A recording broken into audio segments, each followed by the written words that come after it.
Alright guys, आज हम बात करने वाले हैं 2002 में आई डबल विजन मूवी के बारे में। तो मूवी की शुरुआत होती है ताइवान के एक पुलिस डिपार्टमेंट से, जहां पर हम हांग नाम के पुलिस वाले को देखते हैं। हांग के बैकग्राउंड की बात करें तो ये एक ईमानदार पुलिस ऑफिसर होता है और काफी टाइम पहले इसने पुलिस डिपार्टमेंट में चल रहे करप्शन को एक्सपोज किया था, जिस वजह से जो लोग इस करप्शन में पकड़े गए थे उनमें से एक उसकी वाइफ का कजन भी था।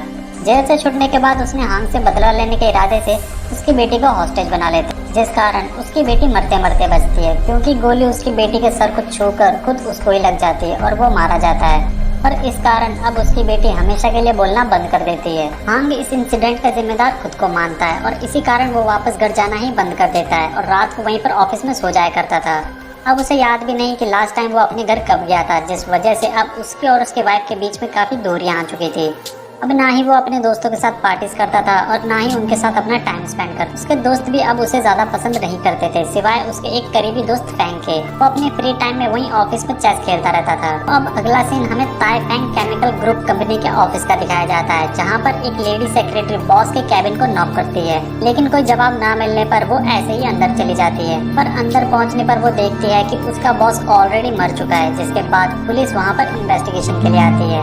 इन्वेस्टिगेशन के दौरान उन्हें बॉस के नाक में मक्कस मिलता है, जिससे पता चलता है कि किलर ने पहले बॉस को किसी ठंडे बर्फीले पानी में डुबाकर मारा है। लेकिन हैरानी करने वाली बात तो यह थी जब उन्हें सेक्रेटरी से पता चलता है कि बॉस आज ऑफिस से कहीं बाहर गया ही नहीं था।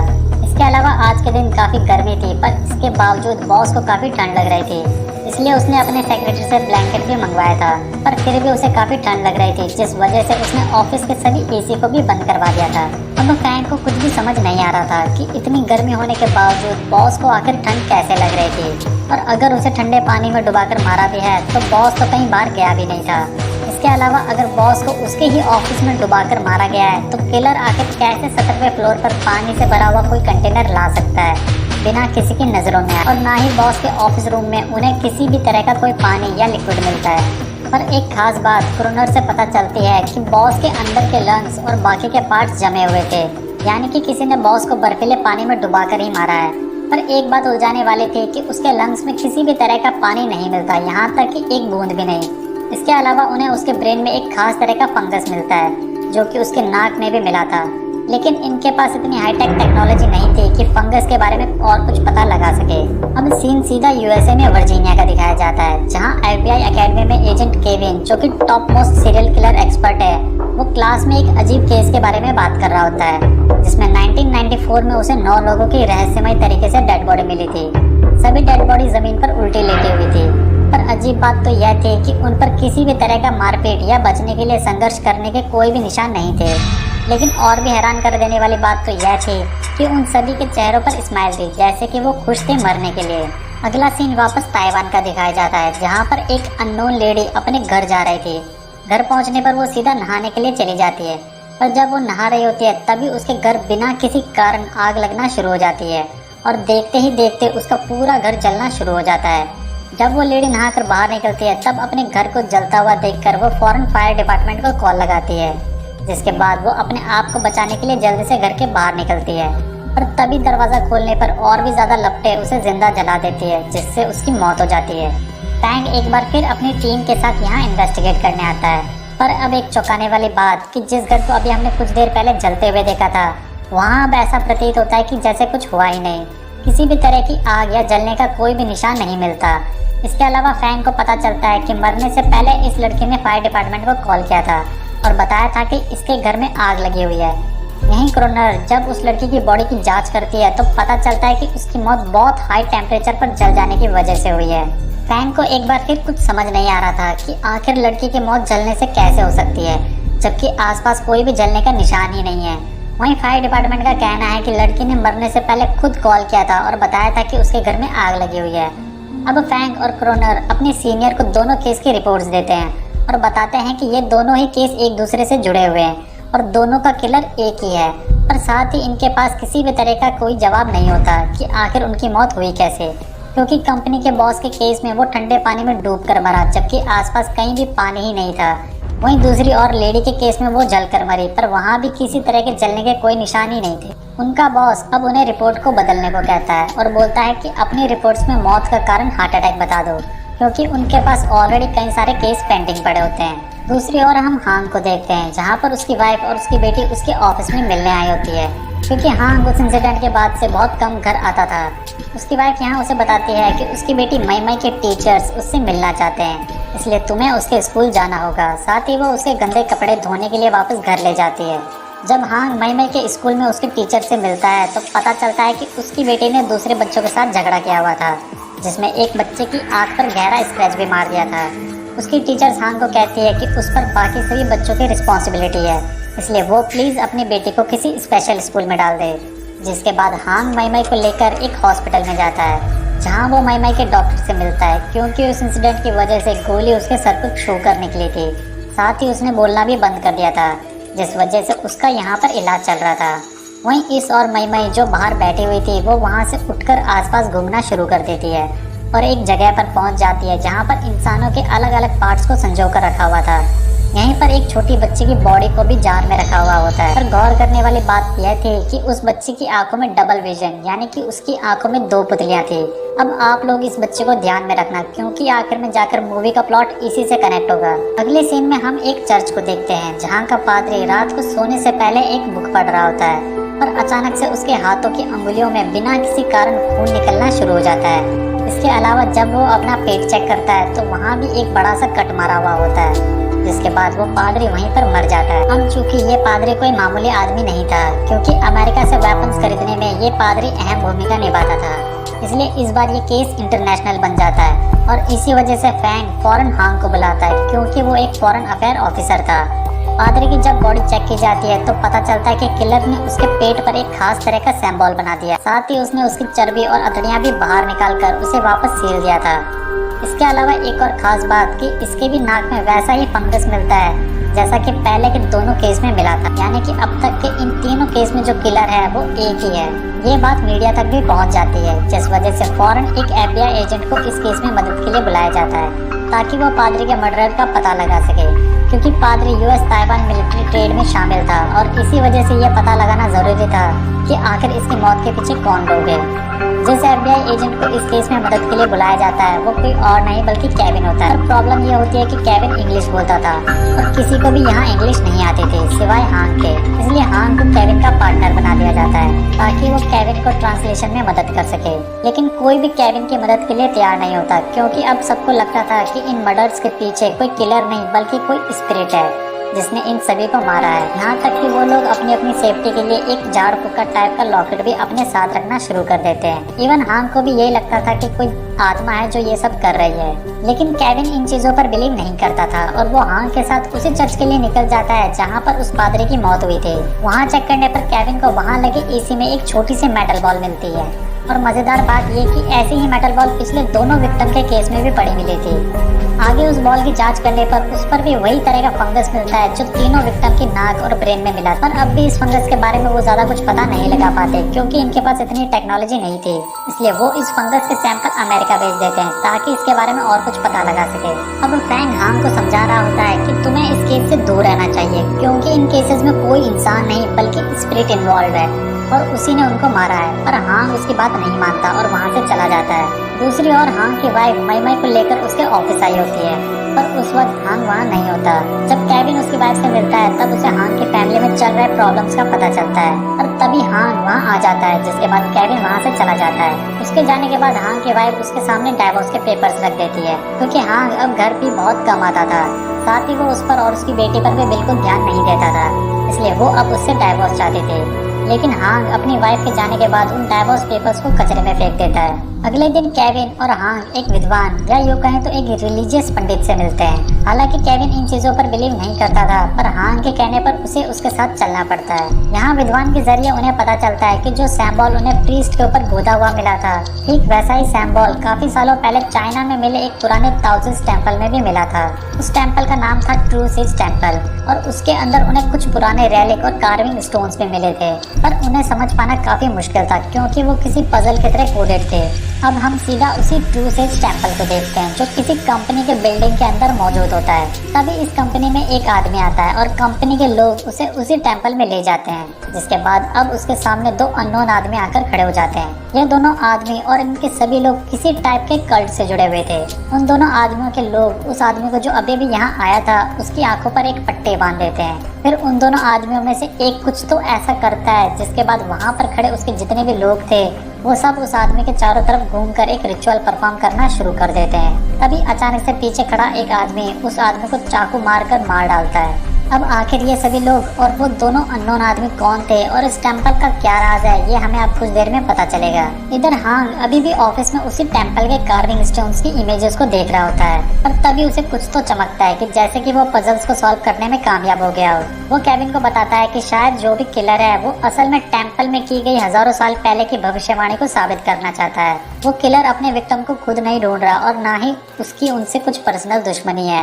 वो एक्चुअल में एक खास तरह के पैटर्न को फॉलो कर रहा है और उसे फॉलो करते वक्त जो भी विक्टिम उसके सामने आ रहा है वो सिर्फ उसे ही मार रहा है। अब ये दोनों कुछ अंदाजा लगा लेते हैं कि अब किलर का अगला विक्टिम कौन होगा, पर यह बात अब भी समझ से बाहर थी कि आखिर किलर ऐसा करके क्या साबित करना चाहता है। अगले दिन इनकी डायरेक्ट अमेरिका में वीडियो कॉल होती है क्योंकि जिस फंगस के सैंपल इन्होंने अमेरिका भेजे थे जांच के लिए उनकी रिपोर्ट्स आ गई थी। यहाँ इन्हें पता चलता है कि असल में जो फंगस है वो एक्चुअल में एक हाइब्रिड लाइफ फॉर्म है, एक बग बॉर्न फंगस जो खुद उस फंगस को अपने ऊपर कैरी करता है। इससे पहले इस तरह का बग पूरी दुनिया में कहीं भी नहीं देखा गया था। वो आगे बताते हैं कि जो भी किलर है वो बहुत ज्यादा शार्प है। उसने सबसे पहले एसी कंडक्ट में इसे छोड़ा, फिर हवा से होते हुए उसके विक्टिम की नाक में पहुंच गया और फिर उसके ब्रेन में चला गया। ये बग इतने छोटे होते हैं कि विक्टिम को पता भी नहीं चलता कि कब ये उनकी बॉडी में घुस चुका है, जिसके बाद विक्टिम को हेलुसिनेशन होना शुरू हो जाता है और पास्ट में की गई कोई गलती उसे याद आने लग जाती है, जिस वजह से वो अपने गिल्ट के कारण खुद की ही जान ले लेता है। दूसरी तरफ हम उसी कल्ट के आदमी को देखते हैं जो उस आदमी की डेड बॉडी को ठिकाने लगा रहे होते हैं जिसे अभी कुछ देर पहले इन्होंने मारा था, पर उसे ले जाते वक्त वो ट्रैफिक में फंस जाते हैं और इसी वजह से उनकी लड़ाई सामने खड़ी गाड़ी वालों से हो जाती है। अब चूंकि वैन में उस आदमी की डेड बॉडी रखी हुई थी इसलिए हांग और केविन यहाँ पहुँच जाते हैं। वहाँ मौजूद एक लड़की से उन्हें पता चलता है कि वैन में बैठे दो लोग ट्रैफिक की वजह से सामने खड़ी गाड़ी वालों से लड़ना शुरू कर देते हैं और उन्हें काफी ज्यादा घायल कर देते हैं। जब आसपास के लोग इसी वजह से उनके पास आने लगे तब वो दोनों वैन को छोड़कर वहाँ से भाग गए। केविन और हांग जब वैन में पड़ी उस आदमी की बॉडी की जांच करते हैं तब उन्हें पता चलता है कि उसका हार्ट ही गायब है, यानी कि किलर का फोर्थ विक्टिम यही आदमी था जिसे उसने पहले ही मार दिया।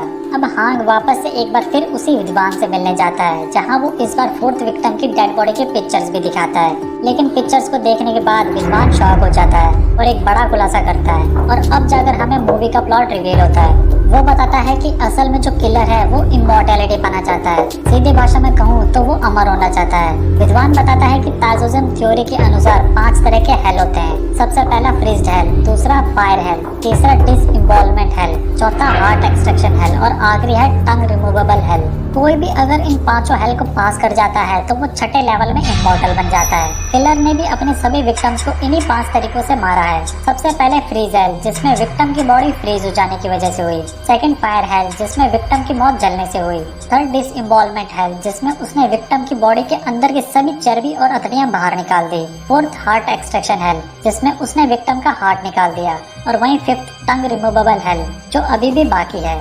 वो आगे बताता है कि उनकी मौत इस तरीके से होनी चाहिए कि कोई भी समझ ना सके और इसी वजह से पुलिस भी ठीक से पता नहीं लगा पा रही थी कि आखिर उन विक्टिम्स की मौत हुई कैसे।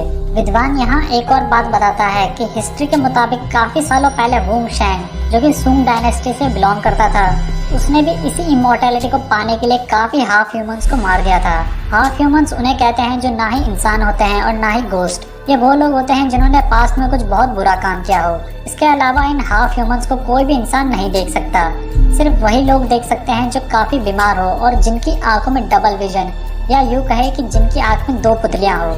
यानी कि दोस्तों एक्चुअल में वो दोनों अननोन आदमी जो टेम्पल में थे वो ही असल में किलर है, क्योंकि हमने फोर्थ विक्टिम को उन्हें मारते हुए देखा था और उसका हार्ट भी उन्होंने ही निकाला था और वही दोनों है जो इमॉर्टैलिटी पाना चाहते हैं। अगले दिन हांग उस वैन के नंबर से जिसमें फोर्थ विक्टिम की डेड बॉडी मिली थी उसकी इन्फॉर्मेशन निकलवाता है। वहाँ से उसे पता चलता है कि इस वैन को बहुत पहले आईसी डिजाइन कंपनी यूज करती थी, जिसके ओनर 2 लोग थे, पर कुछ सालों पहले वो धर्म के चक्कर में पड़ गए और अपनी पूरी कंपनी को $2 बिलियन में बेच दिया, जिसके बाद वो खुद मॉन्क यानी कि भिक्षु बन गए। पर उनकी एक अजीब बात थी कि उन्होंने अपना काफी सारा पैसा चाइना से एक पुराने टेम्पल को लाने में लगा दिया। चाइना से यहाँ लाने के बाद उन्होंने उस टेम्पल को फिर से अपनी बिल्डिंग में रीबिल्ड करवाया था। अब हाँ, यहाँ से उन दोनों लोगों की इन्फॉर्मेशन ले लेता है। अब चूंकि इन्हें पता चल चुका है कि इन सब मौतों के पीछे वही दोनों लोग हैं, तो फैंग काफी पुलिस फोर्स के साथ उन दोनों को गिरफ्तार करने के लिए उनकी बिल्डिंग में पहुंच जाता है। जब ये लोग उस टेम्पल में पहुंचते हैं तब वो दोनों आदमी अपने काफी सारे लोगों के साथ वहां मौजूद होते हैं। साथ ही टेम्पल को चेक करने पर इन्हें काफी सारे हथियार भी मिलते हैं। अब इससे पहले कि ये लोग उन सभी को गिरफ्तार कर पाते, उन दोनों आदमियों में से एक अपने चाकू से वहां खड़े एक पुलिस वाले का गला काट देता है और देखते ही देखते वहां पर काफी खतरनाक फाइट शुरू हो जाती है। गोलियों की आवाज सुनकर फौरन नीचे खड़ी बैकअप टीम वहां पर मदद के लिए पहुंच जाती है और जब टीम वहां पहुंचती है तब उनके होश उड़ जाते हैं, क्योंकि अंदर काफी तोड़फोड़, खून खराबा और सभी लोग मारे जा चुके थे। लेकिन लकीली फैंग अभी भी जिंदा होता है और वो काफी ज्यादा घायल हो चुका था। अब पुलिस उन दोनों आदमियों को जो एक्चुअल में इन सब मौतों के जिम्मेदार थे, साथ ही इन्होंने ही उन चारों विक्टिम्स को मारा था, उन्हें अब गिरफ्तार कर लेती है। केविन और हांग अब टेम्पल की अच्छी तरीके से जांच करते हैं। इन्हें यहाँ पर कई सारे बग जो विक्टिम्स को मारने में यूज हुए थे और वो सभी कार्विंग स्टोन्स भी मिलते हैं। पर तभी केविन की नज़र अंडरग्राउंड बने एक बक्से पर पड़ती है और उसे खोलते ही उनके होश उड़ जाते हैं, क्योंकि उन्हें अंदर एक लड़की लेटी हुई मिलती है जो उन दोनों आदमियों की 5वीं विक्टिम थी। उसके पेट पर एक बड़ा सा घाव भी होता है, पर अच्छी बात यह थी कि वो अब भी जिंदा थी, जिसके बाद फौरन उसे हॉस्पिटल ले जाया जाता है। फाइनली केस क्लोज हो जाता है क्योंकि किलर पकड़ा जा चुका था। साथ ही उन्होंने 5th विक्टिम को भी मरने से बचा लिया था, इसलिए केविन और हांग अभी काफी अच्छे मूड में होते हैं। इसी खुशी में केविन हांग के घर पर डिनर के लिए आता है, जहां काफी टाइम बाद हांग की फैमिली में खुशियां वापस आती है। डिनर खत्म करने के बाद केविन वहीं पर ज्यादा पी जाने की वजह से सो जाता है। वहीं हांग अपनी वाइफ के साथ वॉशरूम में इंटीमेट होता है, जिसके बाद वो वापस आकर केविन के साथ वहीं पर सो जाता है। अगले दिन जब हांग की आँख खुलती है तो वो केविन को भी नींद से जगाता है, पर अचानक से उसके होश उड़ जाते हैं क्योंकि केविन वहीं पर मरा पड़ा मिलता है और उसकी टंग उसके हाथ में होती है। यानी कि किलर वो आदमी नहीं बल्कि कोई और है, जिसका 5th विक्टिम वो लड़की नहीं थी बल्कि खुद केविन था। फौरन वहाँ पर पुलिस इन्वेस्टिगेशन के लिए आ जाती है। जांच से पता चलता है कि केविन की नाक में भी वही फंगस होता है जिससे किलर अपने विक्टिम्स को हेलुसिनेट करवाकर उन्हें खुद से ही मरवा देता था। और तभी हांग बेहोश हो जाता है, क्योंकि सिर्फ केविन ही नहीं बल्कि खुद हांग भी उस फंगस से इन्फेक्ट हो चुका था। जब हॉस्पिटल में उसे होश आता है तब उसे विद्वान की बात याद आती है कि इमॉर्टैलिटी सिर्फ वही आदमी पा सकता है जिसकी आंखों में डबल विजन हो और वो खुद बीमार हो। अब हांग को समझ आता है कि जिस आदमी को उन्होंने गिरफ्तार किया था असल में वो तो सिर्फ एक मोहरा था, क्योंकि वो ना ही बीमार था और ना ही उसकी आंखों में डबल विजन थे। पर तभी हांग को चमकता है कि उसी टेम्पल में उन सभी के अलावा वहाँ सिर्फ वो लड़की ही थी और वो ही है जो वहाँ पर बीमार थी। यानी कि असली किलर और उस कल्ट की लीडर तो खुद वो लड़की थी। यह समझने के बाद हांग सीधा उसे पकड़ने के लिए उसके वार्ड में चला जाता है, पर तब तक वो जा चुकी थी। अब हांग को पता था कि वो कहाँ पर हो सकती है, इसलिए वो फौरन उसी टेम्पल में पहुंच जाता है जहाँ पर वो लड़की ऊपर से उसके सामने आती है। उसका अगला विक्टिम यानी कि 6th लेवल अब हांग होता है, जिसको मारने के बाद वो इमॉर्टल बन जाएगी। उसके पास लोगों के माइंड को हेलुसिनेट करवाने की पावर्स भी होती है। इससे पहले कि हांग कुछ कर पाता वो हांग को हेलुसिनेट करवाती है और उसे उसका बुरा पास्ट दिखाती है जब उसकी बेटी मरने वाली थी। और तभी हांग उसे गन से शूट कर देता है और गोली उसके सर को छूकर निकल जाती है। हांग फौरन उसे हॉस्पिटल लेकर जाता है, जहां पर डॉक्टर से उसे उस लड़की के बैकग्राउंड के बारे में पता चलता है। डॉक्टर उसे बताता है कि 17 साल पहले इसी हॉस्पिटल में उसकी माँ ने उसे जन्म दिया था और उसकी एक ट्विन सिस्टर भी थी, लेकिन वो मरी हुई पैदा हुई। पर उसका कहना था कि वो अपनी बहन को देख सकती है। जब उसे पता चला कि उसकी बहन की बॉडी को यहाँ हॉस्पिटल में रखा हुआ है तो फिर उसका माइंड चेंज हो गया और वो अब कहने लगे कि उसकी बहन अब भी जिंदा है और वो मरी हुई नहीं है, वो इमॉर्टल है और इसी वजह से वो खुद भी इमॉर्टल होना चाहती थी। हांग अब अपने घर वापस जाता है और तभी उसकी नज़र डाइवोर्स पेपर पर पड़ती है। लेकिन हैरानी की बात तो यह थी कि उस पर उसके सिग्नेचर भी होते हैं, जबकि उसने तो कभी सिग्नेचर किए ही नहीं थे। हांग को अब समझ आता है कि वो अब भी उस लड़की के हेलुसिनेशन में है और इस बार वो उसे उसकी वाइफ और बेटे को मरते हुए दिखाती है। पर कैसे तो करके हांग हेलुसिनेशन से बाहर आता है और उस लड़की को शूट कर देता है, जिससे वो लड़की मर जाती है। लेकिन उसके मरते ही हांग भी अपने गिल्ट के कारण वहीं पर मर जाता है। कुछ देर बाद फैंग भी वहां पर पहुंच जाता है। जब हांग की बॉडी को ले जा रहे होते हैं तब हांग की वाइफ और बेटी भी वहां पर पहुंच जाती है। उसकी वाइफ यह मानने को तैयार ही नहीं होती कि वो अब मर चुका है और वो काफी कोशिश करती है पर कोई भी फर्क नहीं पड़ता। उसकी बेटी मई मई जो बोल नहीं पाती थी वो भी अब बोलना शुरू कर देती है और जैसे ही वो हांग को डैड बुलाती है तभी हांग की आंख से आंसू निकलना शुरू हो जाते हैं। यानी कि हांग मरा नहीं था, वो अब भी जिंदा था और ये मूवी यहीं पर खत्म हो जाती है।